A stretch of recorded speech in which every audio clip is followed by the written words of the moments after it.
Genesis chapter 35.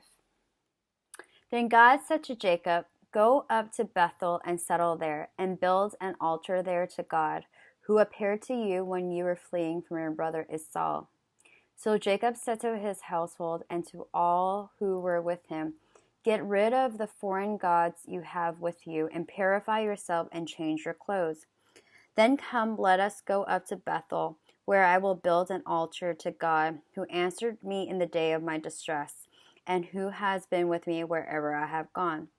So they gave Jacob all the foreign gods they had and the rings in their ears. And Jacob buried them under the oak of Shechem. Then they set out, and the terror of God fell on the towns around them, so that no one pursued them. Jacob and all the people with him came to Luz, that is Bethel, in the land of Canaan. There he built an altar, and he called the place El Bethel, because it was there that God revealed himself to him when he was fleeing from his brother. Now Deborah, Rebekah's nurse, died and was buried under the oak outside Bethel. So it was named Elon Bakuth. After Jacob returned from Padan Aram, God appeared to him again and blessed him. God said to him, "Your name is Jacob, but you will no longer be called Jacob. Your name will be Israel." So he named him Israel. And God said to him, "I am God Almighty. Be fruitful and increase in number. A nation and a community of nations will come from you, and kings will be among your descendants.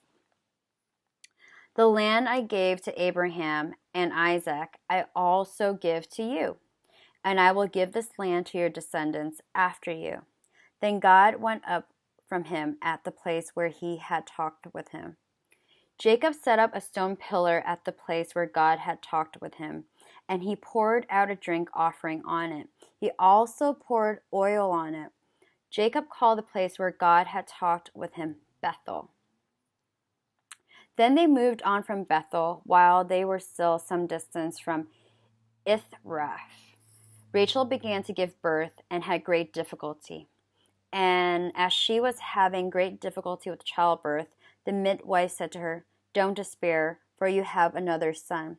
As she breathed her last, for she was dying, she named her son Ben-Oni, but her father named him Benjamin.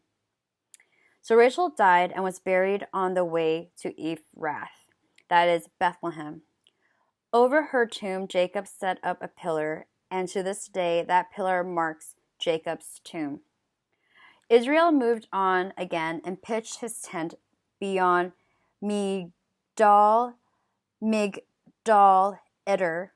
While Israel was living in that region, Reuben went in and slept with his father's concubine Bilhah, and Israel heard of it. Jacob had 12 sons. The sons of Leah: Reuben, the firstborn of Jacob; Simeon, Levi, Judah, Issachar, and Zebulun. Sons of Rachel: Joseph and Benjamin. The sons of Rachel's servants: Bilhah, Dan, and Naphtali. The sons of Leah's servant: Zilpah, Gad, and Asher. These were the sons of Jacob who were born to him in Padan Aram. Jacob came home to his father Isaac in Mamre, near Kiriath Arba, that is Hebron, where Abraham and Isaac had stayed. Isaac lived 180 years. Then he breathed his last and died when he was gathered to his people, old and full of years, and his sons Esau and Jacob buried him.